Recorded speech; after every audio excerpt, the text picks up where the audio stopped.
Welcome students. आज की class में हम अप्लाइड फिजिक्स 1 जो कि पॉलिटेक्निक सेमेस्टर एग्जाम में फर्स्ट सेमेस्टर में पूछा जाता है, अप्लाइड फिजिक्स 1, इसका मार्च 2021 में जो एग्जाम हुआ था उसका पेपर कोड है 1903। ये ओल्ड सेमेस्टर सिलेबस यानी जो 2016 से 2018 के बीच में लागू था और फिर कुछ डिप्लोमा के कुछ ब्रांचेस में ये चल रहा है।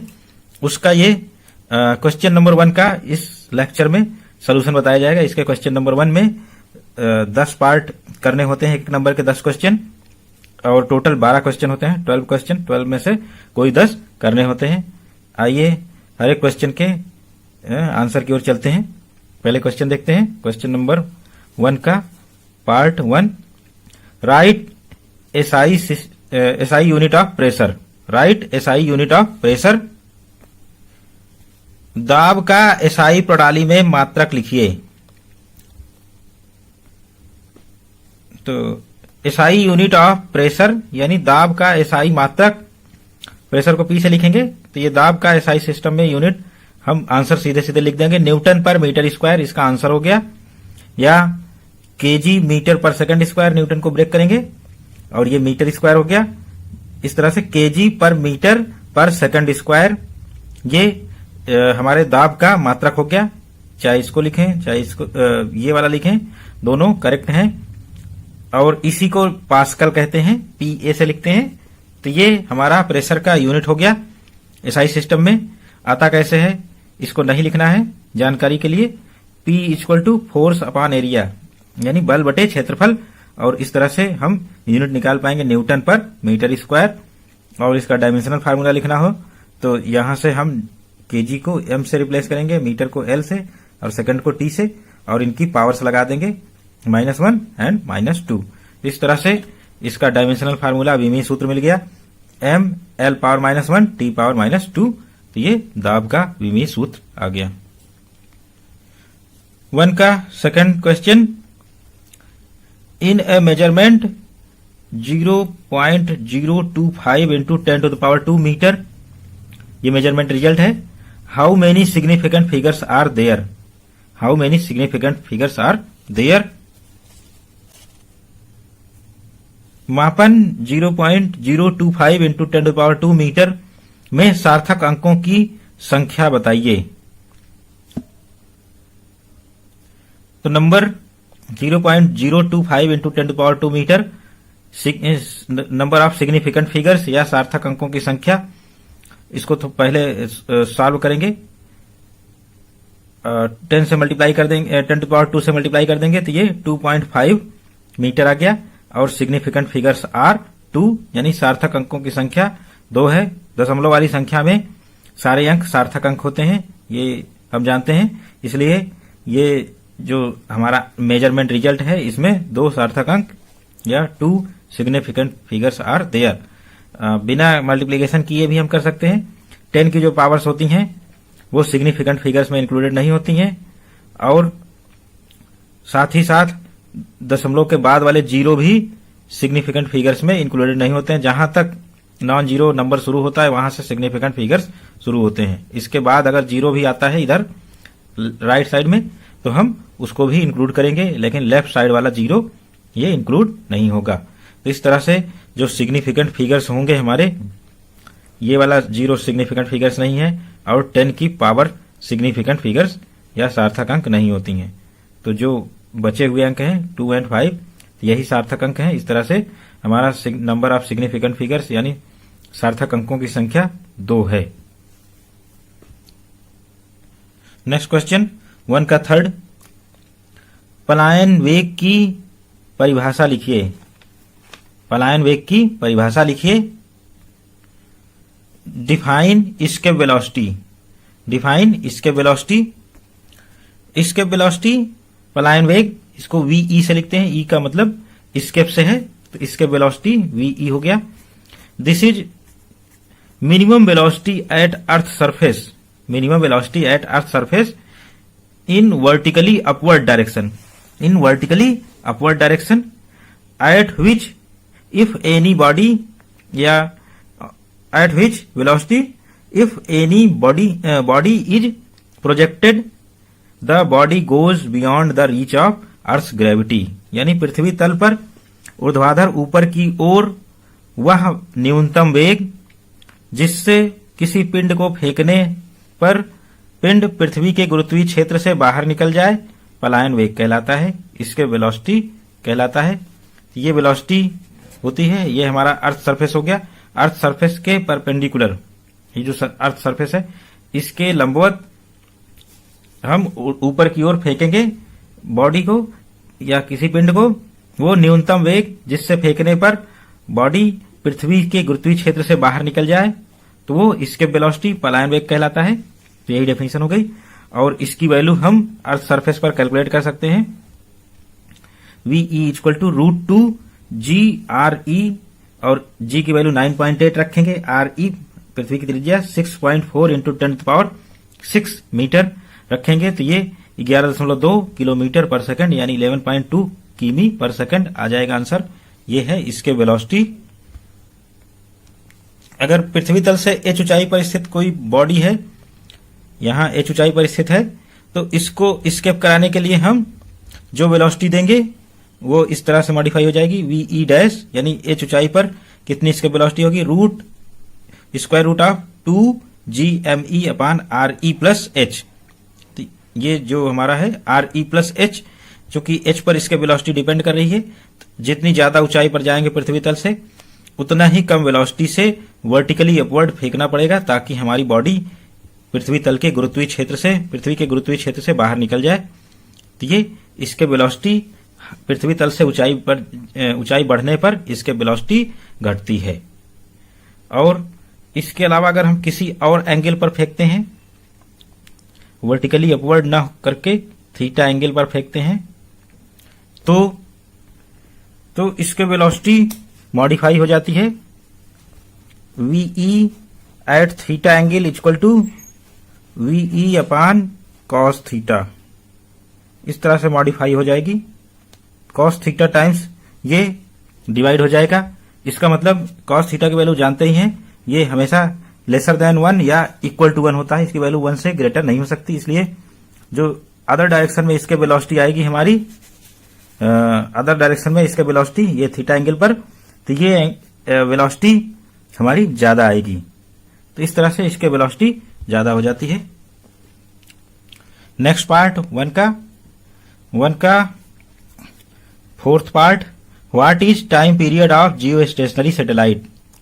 What is time period of Jio stationery satellite. भू स्थिर उपग्रह का आवर्तकाल क्या होता है। भू स्थिर या भूस्थायी उपग्रह का आवर्तकाल क्या होता है।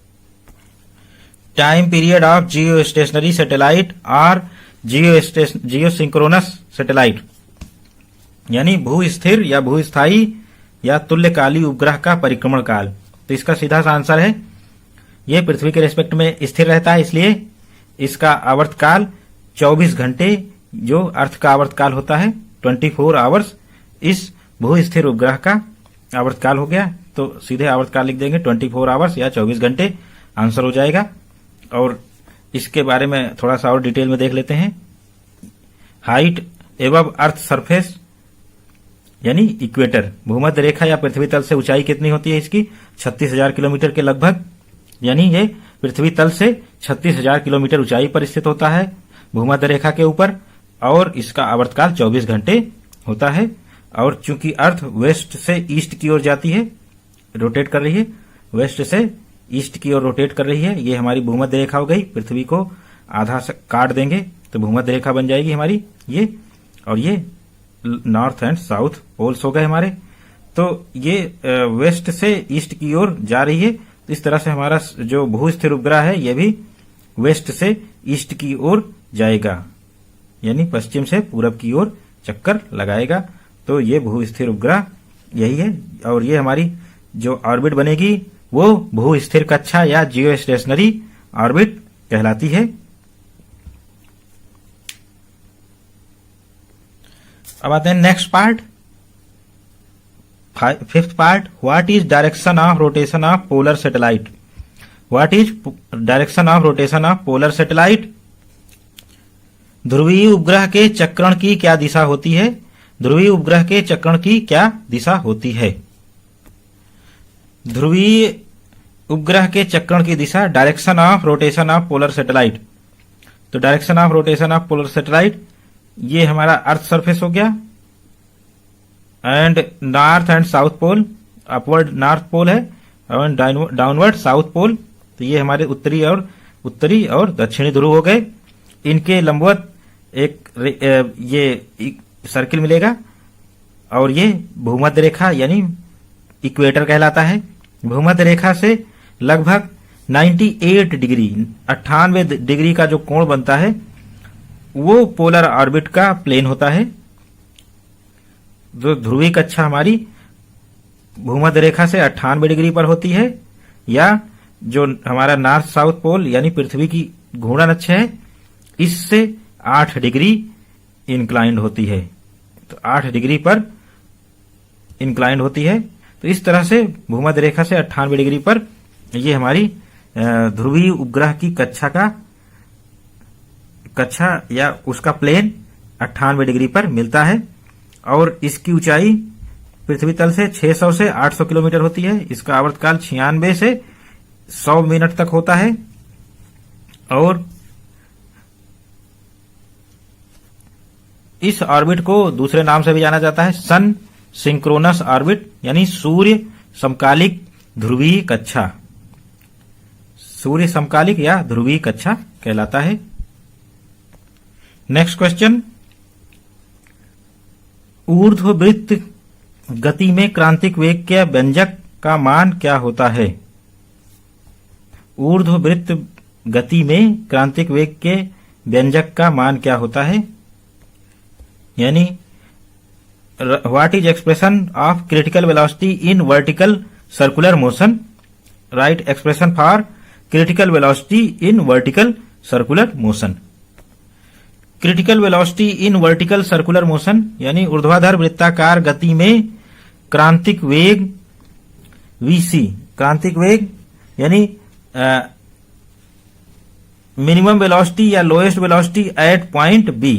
ये जो हमारा हाईएस्ट पॉइंट है ऊर्ध्वाधर वृत्त में गति कर रहा है, मास आर रेडियस के पथ पर वृत्ताकार मार्ग में गति कर रहा है ऊर्ध्वाधर। तो ये हाईएस्ट पॉइंट बी मिला और लोएस्ट पॉइंट सी मिला।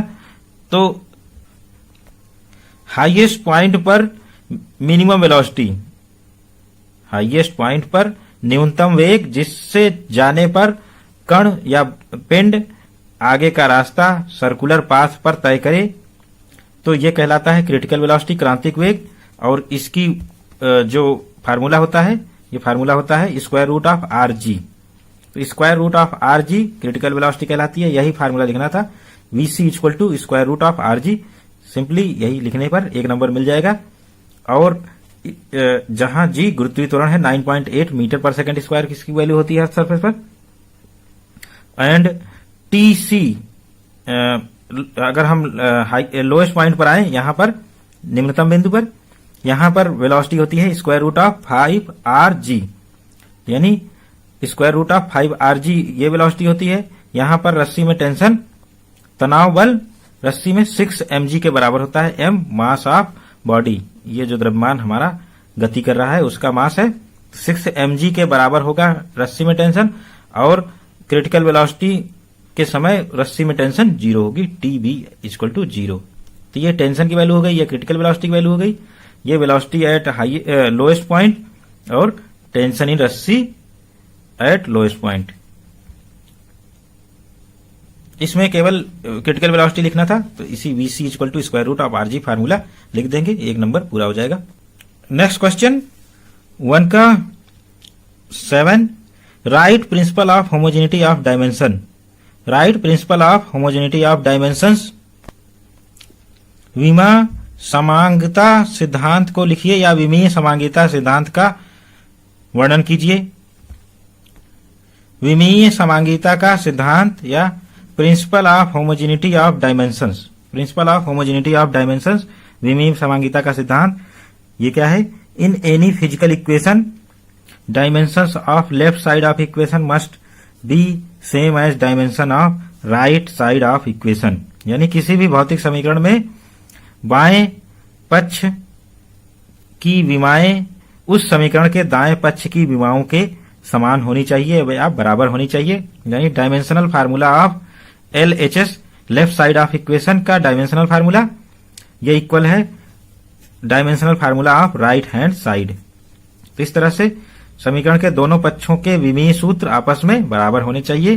तो यही विमीय समांगीता का सिद्धांत है।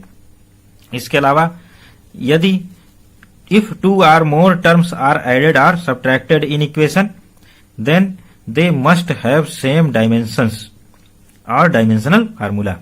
यदि समीकरण में दो या अधिक पद जोड़े या घटाए जा रहे हैं या जाते हैं तो वे समान विमा वाले होने चाहिए या समान विमीय सूत्र वाले होने चाहिए, तभी उनका जोड़ना या घटाना परमिसिबल है, अदरवाइज वो जोड़े घटाए नहीं जा सकते। यानी समान विमा वाले पद ही जोड़े या घटाए जा सकते हैं, ऐसा विमीय विश्लेषण में मतलब समान विमा वाले ही पद जोड़े या घटाए जा सकते हैं, ये लिमिटेशन है हमारे पास।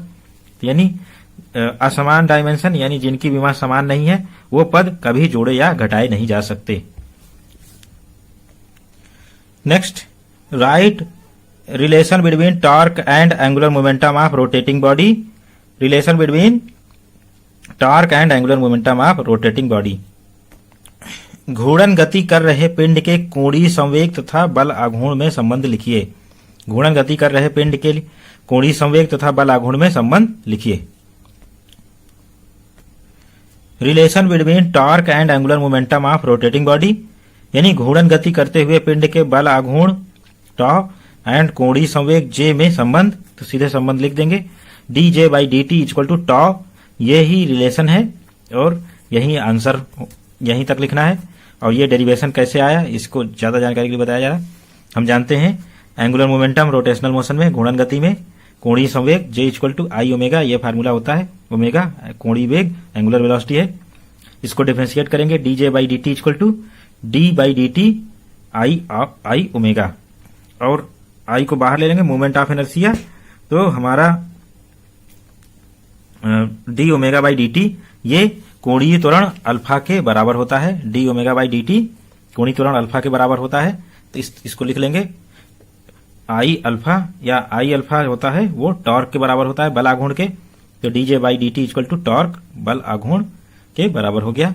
और कोणीय संवेग संरक्षण का सिद्धांत देखेंगे, यदि टॉर्क 0 है, if tau equal to 0 DJ by D T equal to 0 यानी जे इक्वल टू कॉन्स्टेंट या नियतांक है। इस तरह से किसी पिंड का घूर्णन गति में कोणीय संवेग संरक्षित होता है तभी जब उस पर बाह्य बल आघूर्ण 0 हो या टॉर्क 0 हो। यानी किसी पिंड का घूर्णन गति करते हुए पिंड का यदि बल आघूर्ण 0 हो या बल आघूर्ण 0 हो, टॉर्क 0 हो, तो उसका कोणीय संवेग एंगुलर मोमेंटम सदैव संरक्षित रहता है, कोणीय संवेग सदैव नियत रहता है। इसी को कोणीय संवेग संरक्षण का सिद्धांत कहते हैं। कोणीय संवेग का संरक्षण तभी होता है जब घूर्णन गति करते हुए पिंड पर बाह्य बल आघूर्ण 0 हो। नेक्स्ट 1 का 9 पृष्ठ तनाव की परिभाषा लिखिए। पृष्ठ तनाव की परिभाषा लिखिए। Define surface tension. तो सरफेस टेंशन पृष्ठ तनाव, सरफेस टेंशन या पृष्ठ तनाव, surface tension is property of any fluid. Surface tension is property of any fluid, liquid और गैस, ये फ्लूइड कहलाते हैं। By which fluid minimises it's free surface area. यानी पृष्ठ तनाव किसी भी तरल, द्रव या गैस को तरल कहते हैं। तो पृष्ठ तनाव किसी भी तरल का वह गुण है जिसके कारण वह यानी तरल अपना मुक्त सतह का क्षेत्रफल न्यूनतम रखने का प्रयास करता है। तो इस तरह से कोई भी तरल होगा तो वो अपने मुक्त सतह का क्षेत्रफल न्यूनतम रखने का प्रयास करता है। यही जो प्रयास करने की प्रॉपर्टी है ये पृष्ठ तनाव या सरफेस टेंशन कहलाता है। और इसका न्यूमेरिकल डेफिनेशन देखेंगे। Force acting tangentially on unit length of imaginary line drawn on free surface of liquid. Force acting tangentially on unit length of imaginary line drawn on free surface of liquid is called surface tension. यानी किसी द्रव के मुक्त सतह पर खींची गई काल्पनिक रेखा की एकांक लंबाई किसी द्रव के मुक्त सतह पर खींची गई काल्पनिक रेखा की एकांक लंबाई पर कार्यरत बल, जो कि स्पर्श रेखीय होना चाहिए, यानी उस सतह पर टेंजेंट खींचने पर मिलना चाहिए।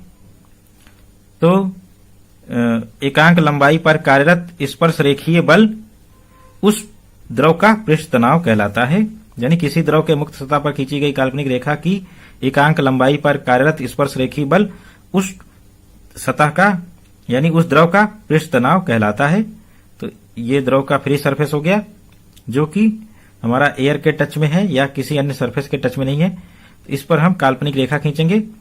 इस काल्पनिक रेखा की एकांक लंबाई पर इसकी यूनिट लेंथ यानी 1 मीटर पर कार्यरत बल, जो भी बल कार्यरत होगा वो कहलाता है पृष्ठ तनाव, सरफेस टेंशन। इस तरह से काल्पनिक रेखा की लंबाई L है और इस पर फोर्स F लग रहा है, तो पृष्ठ तनाव सरफेस टेंशन T = F/L, यानी unit of T surface tension की यूनिट क्या हो गई, न्यूटन पर मीटर। इस तरह से न्यूटन पर मीटर आ जाएगा। इसको और सॉल्व करेंगे तो kg/s² आ गया या mt⁻⁻²। इसका डायमेंशनल फार्मूला विमीय सूत्र आ गया। Next question, what is angle of repose? What is angle of repose? विश्राम कोण क्या है? विश्राम कोण क्या है? इसको झुकाव कोण भी कहते हैं। एंगल ऑफ रिपोज विश्राम कोण या झुकाव कोण। तो value of angle for which the block is about to move is called angle of repose. यानी यहां सिचुएशन समझेंगे। ये कोई प्लेन है, हॉरिजॉन्टल प्लेन है, इसको हमने दूसरा प्लेन इसके ऊपर थीटा डिग्री पर इंक्लाइन करके रखा है और इस जो इंक्लाइन प्लेन है इस पर हमने एक ब्लॉक रखा हुआ है और इस एंगल को हम बढ़ाते जा रहे हैं। यानी जो इंक्लाइन प्लेन है इसका इंक्लिनेशन बढ़ाते जाएंगे तो हम देखेंगे एक ऐसा एंगल आएगा जिसके लिए ये नीचे की ओर फिसलना शुरू कर देगा ब्लॉक। तो वही है value of angle for which the block is about to move is called angle of repose. यानी अनंत तल का कोण का मान जिसके लिए ब्लॉक नीचे की ओर फिसलना शुरू कर दे झुकाव कोण कहलाता है। यानी ये फिसलना शुरू करने के बजाय फिसलने और ना फिसलने दोनों के बीच में है, यानी ये एंगल ऑफ रिपोज कहलाता है। इस सिचुएशन में हम इसका कोफिशिएंट ऑफ फ्रिक्शन यानी घर्षण गुणांक निकाल सकते हैं। म्यू = tan थीटा, यानी एंगल ऑफ रिपोज का tan लें तो वो इन दोनों सरफेसेस के बीच में लगने वाले घर्षण गुणांक को यानी कोफिशिएंट ऑफ फ्रिक्शन को की वैल्यू देता है। तो ये कहलाता है relation between coefficient of friction and angle of repose, यानी घर्षण गुणांक और झुकाव कोण या विश्राम कोण के बीच का संबंध। यहां ये ध्यान रखेंगे कि अबाउट टू मूव का मतलब ब्लॉक ना ही तो स्थिर है ना ही चल रहा है। तो यानी ये थोड़ा सा एंगल बढ़ाएंगे नीचे की ओर फिसलने लगेगा और थोड़ा सा जरा सा एंगल कम करेंगे तो ये रुका रहेगा। तो इस तरह से इन दोनों के बीच की सिचुएशन है रुके हुए और चलने की बीच की सिचुएशन को अबाउट टू मूव कहते हैं। नेक्स्ट क्वेश्चन, ऊष्मागतिकी के 0वें नियम को लिखिए। ऊष्मागतिकी के 0वें नियम को लिखिए। Right zeroth law of thermodynamics. Right zeroth law of thermodynamics. Zeroth law of thermodynamics ऊष्मागतिकी का 0वां नियम। इसमें हम पहले 3 सिस्टम लेंगे A, B, C और ये सिस्टम तीनों ऊष्मारोधी दीवालों से बंधे हुए हैं। तो यानी इनका इन तीनों निकाय का बाह्य वातावरण से संपर्क नहीं है। ये बाह्य वातावरण से ऊष्मा ले नहीं सकते ना ही ऊष्मा दे सकते हैं। ऊष्मारोधी दीवार से यानी एडियाबैटिक वॉल से बंधे हुए हैं। इस तरह से और साथ ही साथ A और B भी आपस में ऊष्मारोधी दीवार से बंधे हुए हैं। तो यानी A और B के बीच में ऊष्मा का आदान प्रदान नहीं होगा, लेकिन A और C के बीच में हीट का एक्सचेंज हो सकता है, ऊष्मा का आदान प्रदान हो सकता है। B और C के साथ ऊष्मा का आदान प्रदान हो सकता है। तो इस तरह से स्टेटमेंट लिखेंगे। If two systems A and B are in thermal equilibrium with third system C separately, then system A and B will also be in thermal equilibrium। यानी दो निकाय A और B किसी तीसरे निकाय C के साथ अलग अलग ऊष्मीय साम्यावस्थाओं में है तो निकाय ए और बी भी आपस में ऊष्मीय साम्यावस्था में होंगे।